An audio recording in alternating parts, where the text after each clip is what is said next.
I'll worry about the weather in just a moment. Just had a phone call, and you should have him here. Nathan Welsh is on the line right now. G'day, Nathan. How are you, mate?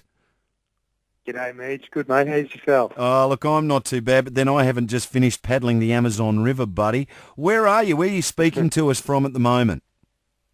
We've travelled back to Belém, which is about 120-odd kilometres from where we finished at Ponto Taipu, Uh-huh. and we're spending a bit of time here wrapping things up, organising transportation of all of our gear, and got a few sponsor commitments we're trying to take care of while we're here as well. So the whirlwind continues, unfortunately. We're pretty keen just to take a step back and have a few quiet beers and enjoy, but not yet.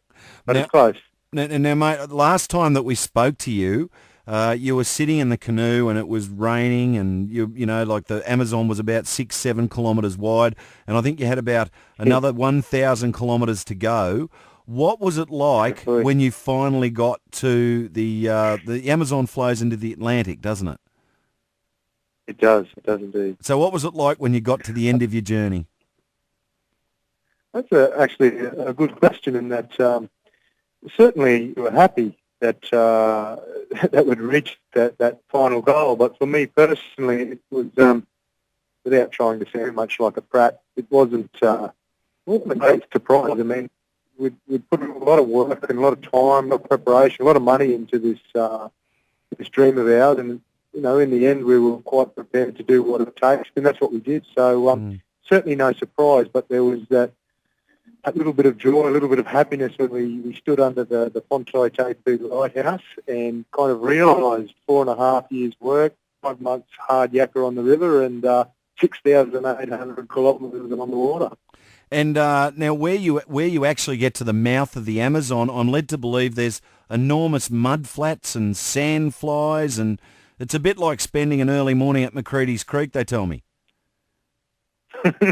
Exactly like McCready's Creek, mate. Yeah, it's a bit muddy. There were times where we were kind of, because it's obviously very tidal through that area. They have some huge tides.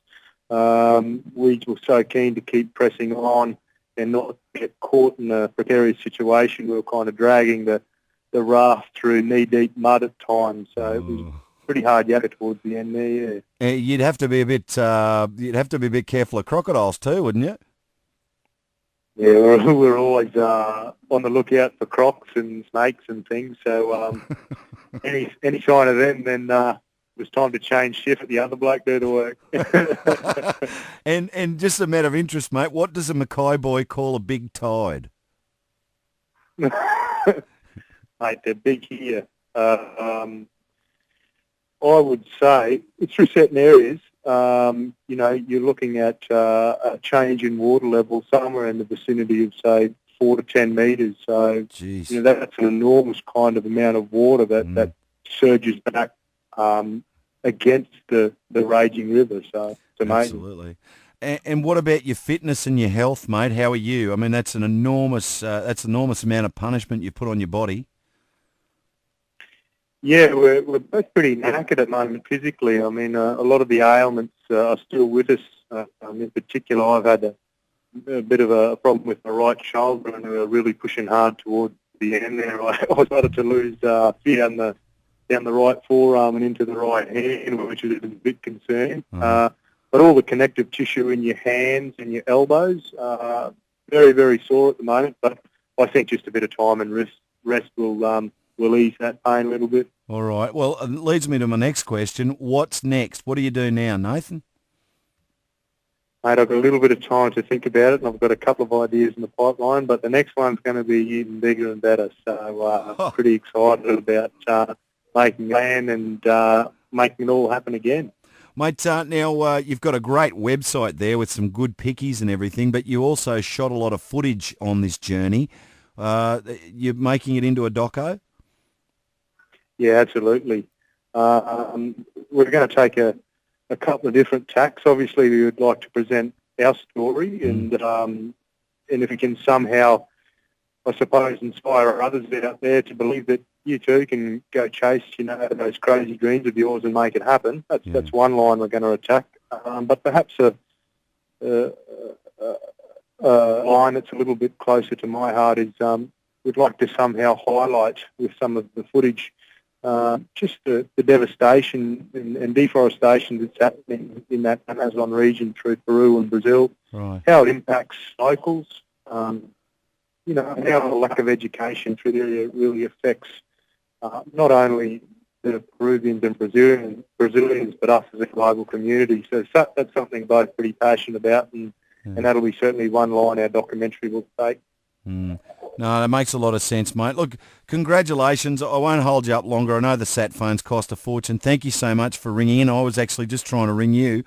But, mate, if you need a bloke to do the voiceover and stuff for the doco, just give me a bell, mate. I'll be on a plane in about 3 seconds for you, okay? That's a champion idea, actually, mate. I never thought of that. You're the man. Hey, no worries, mate. I'll bring the missus too because she's a good cook. She's a good voiceover as well, eh? Mate, congratulations. We're Meech, very proud of you, Nathan. Good on you, buddy. Thanks, Meech. Just very quickly, very quick thank you to yourself and your listeners out there for all your support.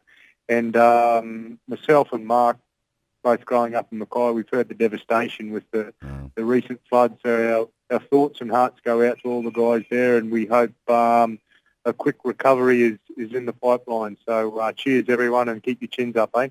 Good on you, Nathan. Cheers, mate. Thanks, Meech. Good on you. Yeah. There he is, Nathan Welsh, live from Brazil. What an amazing story, hey?